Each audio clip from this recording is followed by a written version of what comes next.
almost feel like Gordon Bombay would have taken his career to even further heights. Everything's flashy, everything's cocaine, everything's Fun. Open wide for some I don't soccer. care what you think about what your personal thoughts are at home. I care that you hate the Call Cowboys. this college ruled. Welcome, everybody, to the Sports Experience Podcast. I'm Chris. This is Dom. We're just a couple of comics who love sports out here talking about sports. Please give our YouTube and Instagram a like, follow, subscribe, all of that kind of stuff. We're always right here recording at Engle Studio in Tucson. And, yeah, without any further ado, we got track and field today. Track and field. We do these every once in a while, which I do like. I do enjoy. Yeah, so mostly the track. And today we have, I think it's safe to say, the greatest sprinter of all time. It's true. Fastest man alive. Fastest man alive. Michael Johnson, take note. We did an episode. You should check that one out. But Yeah. who do we got today, Chris? We got Usain Bolt. Usain in the membrane. That's right. Jamaican superstar. Jamaican superstar. He stayed on the track. They offered. That's They true. said he could push the sled fast, but he's like, I don't like penguins and cold No. and ice. It's true. It was a different sport, you know? The Rasta man show you. That's right. Born August 21st, 1986, to Wellesley and Jennifer. There in Jamaica. Usain St. Leo Bolt had two siblings, and his parents ran a grocery store. Yep. Growing up. He grew up playing lots of sports he was into because it's the former British Empire. Lots of soccer. Soccer. And lots of cricket. Yeah, soccer and cricket. They said that cricket was like probably his favorite sport growing up when he was really little. He could have played for those 80s Cardinals teams and just said, put the ball on the ground and leg him out. Could you imagine how fast he would run to first base? Well, that's what they were saying was he just was like on the cricket pitch. They were like, man, he was so much faster than everybody else. So the track and field guy was like, you should come over here and just run. Like you don't have to pick anything up because you know what? You need to understand what a crumpet is to Before you understand understand cricket. So he talked about when he was young, like sports was everything to him though growing up. Yes. Like I mean, basically all of these athletes we talk about on this podcast. Yep. But just like he said, when I was young, I didn't really think about anything other than sports, which is like good. You got your mind in the right direction there. That's right. As a child, he ran the annual parish school meet. By 12, he was the school's fastest in the 100 meters. So, hey, you don't have to bowl or do anything like that. You can just run extended periods of time. Well, it's by the time he was 12, it was obvious that he was just above and beyond everybody in his peer group. And then he started to hit growth spurts from 12 to like 15. And he's not like a typical sprinter as far as like Body and while he remains kind of gangly, he just grows tall. Yeah.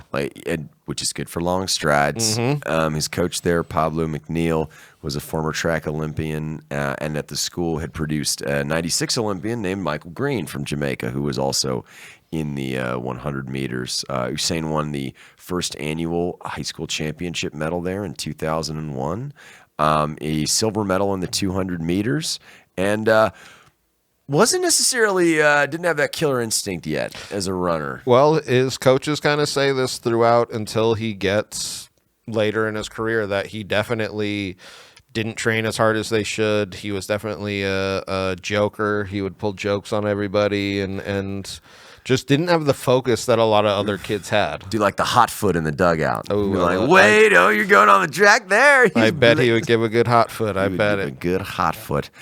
And the 2001 Carifta Games takes silver. So his main events though now are the 2 and 400. Yes, right now it's all 2 and 4. So he's like the Jamaican Michael Johnson, or so people might think. 400 meter with the silver, and another 200 meter with the silver.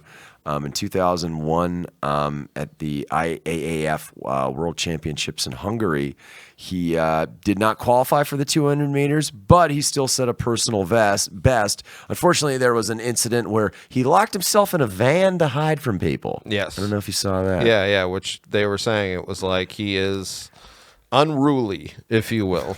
All I think of is Seinfeld's van. Yep. He's saying son of Sam. He's saying son of Sam. It wasn't Berkowitz. I knew it wasn't Berkowitz. Summer me. Winter To me. me. So 2002 at the Carifta Games. He has championship records, though, at the 200 and 400 meters, and also set records at the Central American and Caribbean Junior. So he has all the talent in the world. He has all the talent in the world. And he's growing ridiculously larger than his peers. Well, at this point, I believe he's like 6'5". He's like 15, 16. And everybody's looking at him as like, in the sprinting world, obviously, like the bigger sporting community doesn't know, but they're like, oh, this guy could be the next big thing. Look, he already told the bookie out at Sandy Bay, I'm not pushing a bobsled. It's true. It's very true.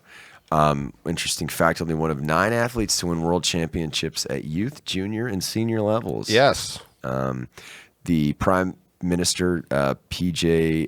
Patterson, I believe, wanted him to move to Kingston to train at a University of Technology so he could basically just focus on sprinting from then on out. Well, this is also when a bunch of American universities were trying to get him to like... Yeah, compete for their track team. Yeah, compete for their track teams and like come. And he said to himself, he was just like, I'm not leaving Jamaica. I'm going to train here. I'm going to stay here. I'm going to... You know that's like at some of these particularly SEC and Big 12 programs with good track teams, their college football coaches are like, well, why don't you come down here and be a student athlete, Usain? And he really just wanted to focus in on... essentially just track. I mean, just because Jamaican track. Well, he didn't necessarily wanted to attend school that seriously, is what I saw. Well, yeah, but why would you when you're this good at exactly? Because this is when this was the other thing. Because I heard him say this. He was like, "This is when I like myself started to take it more serious." After he had like won, youths, juniors, went to his first, because we're about to get to where he goes to his first Olympics, and he was just like, that's when I was just like, oh, I could be the best in the world. That's like, how if I wanted to, yeah. It literally was like that with him, where it was just like, oh yeah, I guess I could do that. So at the 2002 World Juniors, he's 6'5" at age 15. Yep. Which is just ridiculous. He wins the 200 meter. He is the youngest world junior champion ever. He put his shoes on the wrong feet before his first race. I saw that. That was funny. Fantastic. He won 2 silvers in the 4x1 and 4x400 relays. Won 4 golds in the Carifta Games that season. And basically, he's the next great thing. Yes, they even quoted Michael Johnson as saying, well, he's good, but let's see what he's doing 3, 4, 5 years down the line, which we will see. But which is true, because he was dominating youths, and then sometimes you don't see that, but it's so true where, yeah. Yeah. We get to 2004. He turns pro. He starts to get injured a little bit, though. Yeah. I don't know if you saw that. He starts to get, the various running hamstring injuries.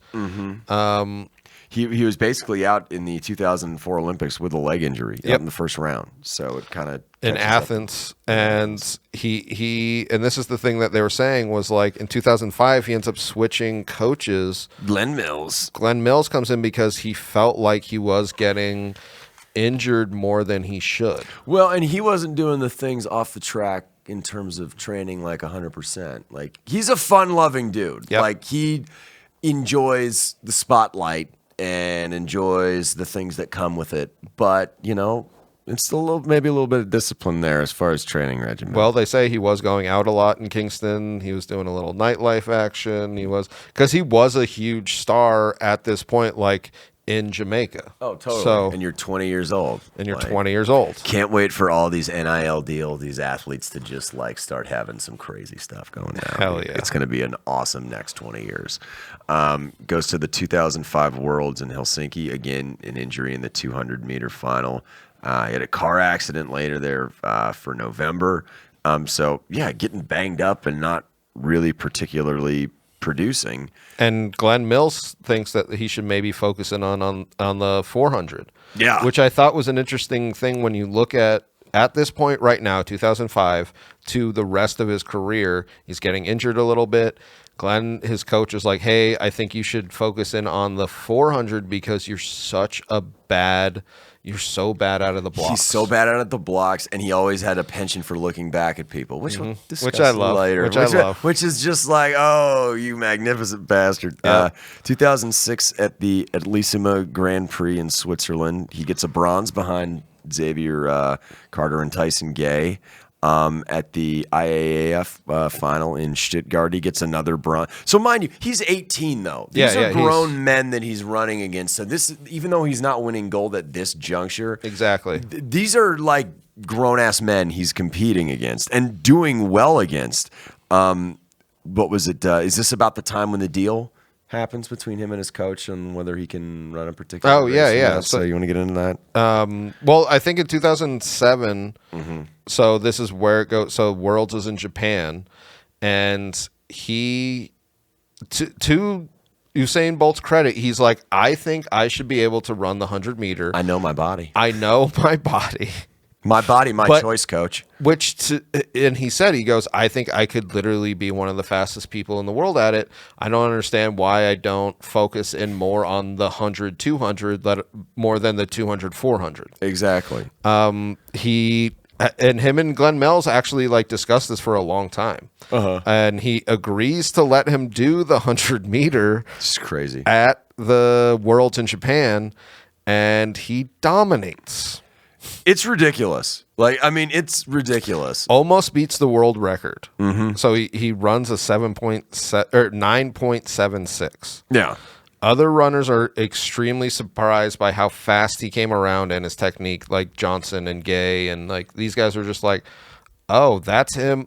That's him training for like a year. You know what I mean? Yeah. Focusing just solely on that. And this is like coming off of bronze and silver, and then you're like, hey, Usain, maybe you want to pee in this cup for us, you know? Oh yeah, because this is the era that everybody thought everybody was doping. Because they had just come off, and we talked about it in our bonds episode and our drugs and baseball episode, the Balco shit. Yep. Because a lot of it wasn't just baseball that was being supplied by this cooperative. It was a lot of track and field athletes. Yep. So in May 31st, 2008, the Reebok Grand Prix in New York City, he goes 9.72. He breaks that. He breaks that record. Yeah, in the 100 meters. Tyson Gay basically said it looked like his knees were going past my face.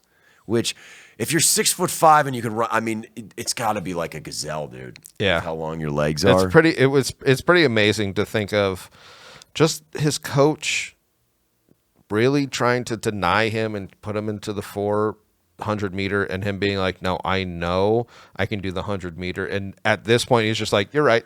There was no second guessing it at this point. What do you even do if you're a coach in that situation? Just be like, you know what? I'm just going to make suggestions at this point. Seriously. I'm just going to make suggestions. You obviously know whatever the hell you're doing. Just make sure you train hard. Yep. Going into the 2008 Olympics, he's going to run in the 200 and 100 as an individual. He goes for 9.92 and 9.85 in the qualifying. And then on August 16th, 2008 in Beijing, what does he do, Chris, in the 100-meter final? This is when he becomes a star. This is when he becomes the what everybody thought in his youth. So he literally runs a 9.69. I still remember watching this. When he's running this, he turns around and looks. So he almost stops stride and you know what I mean. But they were saying that he probably could have ran a sub 9.6. Yeah. 9.6. So they were saying like he probably could have ran like a 9.58 or something like that if he didn't did the little turnaround. But that was probably him going, yeah, I look back too much. Look how much I'm winning by. I love it. And there were some people that thought it was showboating and disgraceful. There were other people that were like, wait a second, he was so fast that he could have done that. There's no, let him celebrate. If you're losing the race, yes, or you're doping and it comes out, okay, I could see that. Mm-hmm. That was the way he was doing it, he wasn't even taunting anyone. He was just so excited. Yep. He was so happy at what he did. Can't even imagine what was going through that dude's head at that. But calling that hot dogging is ridiculous. No, that sounds like someone who would say student athlete exactly in that voice, if you know what I mean. And then he becomes probably one of the best sprinters ever by breaking back-to-back world records in the 100 and then in the 200. So in the 200, nobody had ever done that, just like Carl Lewis in '84. Mind you, that was the Olympics where all the Soviets and Soviet bloc countries boycotted, and Homer got all the free crusty burgers. It's true. That's very true. So Michael Johnson thought he would win, but wouldn't break his record. Usain said, no, sir. He goes and sets, as you said, a world record in 19.32 on the 200, which, holy shit. Yeah, it's pretty ridiculous. On the August 20th, and it's funny because when it struck midnight there in Beijing, they played happy birthday for him because he turned 22, which was pretty sweet. He was also the third leg that year in the 4x100 team, which set a world record and won a gold medal. Well, they were saying that 4x1 is probably one of the best 4x1s we'll ever see on the relay. The Jamaican teams in the next couple of years. And because like in the 100 meters when Hussein's winning, it's literally like him and then a couple other Jamaican guys. And then it's pretty ridiculous. They do end up having that medal taken away. Not that one. The later one. Yes. Yeah. No, this one was stripped in 2017. Oh no, you're right. This one. Yes. The guy with the banned going substance. back, you're right. I forgot the guy's name. Nesta Carter. Yep, got it taken away from him. Which he even said that was one of the most heartbreaking things because we'll talk about it. Records, dude. We'll talk about it. He should have had. He's never pissed dirty. No, you know what I mean. Like he's never even like been. He's been suspected of it, but he's never been. There's never been any jealous. Exactly any authenticity of that. And he literally gets this one taken away. He should have ended his career with 3 gold medals and everything every event he competed in, he won a gold, and that's where it should have ended, but it just didn't. It just, unfortunately, because of this. Because of this. Because of this screw up. But now he's a star, and he's brought people back to track and field after what seeed to be close to a 5-10 years worth of people just shitting on it. A death blow because of the roids. Because of the roids. IAAF Male Athlete of the Year that year, and now he's preparing for another Olympics, Chris, over the next few years. Well, he's still 22 years old. In 2009, at the Worlds in Berlin, this is when they say he was like other human. In the 100 meter, he runs a 9.58, which is like so unbelievably ridiculous. He didn't turn around in this one. And then in the 200, he runs a 19:19, and you have to think about that as like 2008, he breaks the world record time for the 100 and 200. 2009, he breaks his own time again at the Worlds, and literally goes on and pretty much doesn't lose until 2011. Yes, where he loses on a false start.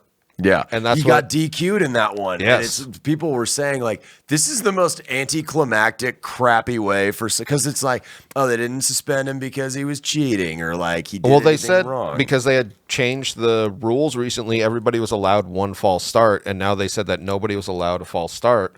And they were saying it was just like, yeah, that's really shitty. Like it's just Yeah. So 2011. That's who everyone came to see. Exactly. Like, I mean, that's why people bought tickets to your event and now have to sit through, Johnny Pudpuller fucking winning it. So 2012, we get to Olympics in London. I don't know if anybody knows, but Jamaicans have some more sort of a connection to the United Kingdom. Some sort of student-athlete connection. He said it was just a very huge event for him. He felt like London was like the biggest stage. The Olympics is obviously the biggest stage for track and field. He's a huge soccer fan. Yeah. So going into these Olympics, he felt like he needed to do what he does, and he did. Yes, he did. Going triple gold. 1-2 4x100, right? What? 1-2 4. 1-2 4x1. Yes, definitely. Yeah. He had a 9.63 in the 100 meters, which everyone's just like, oh yeah, that would have been the world record again. Yeah. And then he had a 19.32 in the 200s, and there was another thing with that where he kind of turned around a little bit. I'm just saying, so like, and then the 4x1 where Jamaica was so dominant in this era. Rest in peace, Irv Blitzer. Yeah. They're just like, no more pushing the bobsled. Well, this was the other thing that we didn't bring up was his nickname, which was Lightning Bolt, and he had the pose. Yeah, I love that pose. Well, that was the other thing that people were questioning was, can lightning run on ice? So yes, you magnificent bastard. You grip with your toes. When we did that Roadrunners doing game, it. That's all I could think of. Oh, I knew Griffey was going to fall. Oh, he's in the freaking McGriff pose. All right, here we go. Shoot. So, but 2012, he's 25, 26 years old. And at this point, he technically has 6 golds because they hadn't taken the one from Beijing away. And everyone's saying like he gets the moniker of fastest man alive. And they're saying he might be the greatest track and field athlete of all time, which I agree at this point even. I mean, Jesse Owens stood in the face of Hitler, but he never reeled off this many. Not this many golds. Not this many golds. And world records. That's the other thing that people were saying was just like he really broke the mold on that. But you know what's funny related to that, though? He's breaking world records, but he's breaking ones that he sets. Yes, like, exactly. That's how dominant he is. It's he's not competing just against himself. Yeah, he's just competing against himself. What team are you on? Usain Bolt? Okay. So, still got one more Olympics left in him, though, Chris. Well, 2014, he gets a bit of an injury. And Yeah. people were thinking because he had so many injuries early on, he has a slight surgery. It's a hamstring injury. And they were saying, like, is this going to be a problem now? Yeah. Because, like, it was that weird thing that you just didn't know. 2015 Worlds, he comes back and dominates, wins all the events. 2016 Rio. Oh, yeah. This is when doping is back in the picture. Yeah. Obviously, because they're suspending the Russians at this point. Yep. And now they're starting to look back at the Beijing Olympics. So Exactly. that was the other thing that I saw that was being like... That's like an Olympic tradition, though. We're just going to go back in time like 8 years just to verify what we all lauded is like on the level. That is such an Olympic tradition. Yeah. It's like you hear Jim Nance's douchebag voice. Doping, a tradition unlike any other, like the Masters. Do you think boxing is rigged? It is an Olympic tradition here for doping and rigged boxing. Roy Jones Jr., do you have a comment on that? Doping and rigged boxing? No, that's crazy. They never rigged a match of mine. Really, Roy Jones? Really? Yeah. Yeah. So, and this is something that he said because before going into the 2016 Olympics, he said the 2017 Worlds, he would retire no matter what happens. Yeah. He said this, and a lot of speculation was because at this time he was being accused of doping a lot, and they're like, is it going to come out? We know this is going to come out for this person. They said like all of this stuff was like kind of happening. He was like, dude, like he was almost like, fuck you guys. No, I'm the fastest and I've always been clean. Look at this logically. So at this point, he's going to be what, 31, 32 years old. The shelf life of a sprinter, you're lucky to get 3 Olympics in. You're lucky to get 3. He's got 3. So well, technically 4 because he competed in Athens. But so in Rio, he wins what he does, which is 100, 200, and 4x1. Yeah. After the Olympics, he was talking with Michael Johnson, actually. Yeah. And he said, when did you decide to retire? And he goes, I decided to retire when I won everything that I wanted to win. And Usain Bolt said he wanted to win 3 gold medals at 3 different Olympics, no matter what events. That's and he was like, fucking cool, dude. And he goes, and I did it 3 different times. Yeah. You know what I mean? And technically, even the Beijing one. So he said he was just like, after Rio, my drive just dropped off. When he's a young guy, too, he's got the rest of his life to live, and you know he likes to party. Yes. So, I mean, like... well, that's what he said. He just, like, he could feel it inside, or he's just like, there's no way I would even be prepared at the level at the next Olympics. So like he said the 2017 was almost like, this is like my swan song where it's like Farewell. my body is still in shape from that, but I'm not training anymore. No. That's like literally what he said. He was just like, it was like the last year that I was just like, guys, I'm not going to train, but I'm still technically in shape. Yeah, I'm still there. But to think though, the amount of things that he won, the amount of titles that and it's not even the gold medals, it's the world championship medals. It's everything in the aggregate. If you look at literally from like 2000 whatever when he started dominating 6, 7, he is gold in like I said, the only big one that he lost, he was disqualified for. So it wasn't even he didn't even his lose. Teammate was disqualified. Well, no, I meant the false start. Oh, the false start. Yeah. So he didn't even lose a race. That's what people are saying. Where they were just like, oh yeah, he technically was not. He didn't even lose a race. No. You know what I mean? Like the only time he lost was gold medal get taken away. He got disqualified for a false start. One of the guys tripped on the track and tripped him and another guy. I was just going to bring this up. There are rumors floating around about a bobsled team coming together. Just saying. Please, Jesus. What's going to be the name, Star? Tallulah. Sounds like a $2 hooker. That's my mother's name.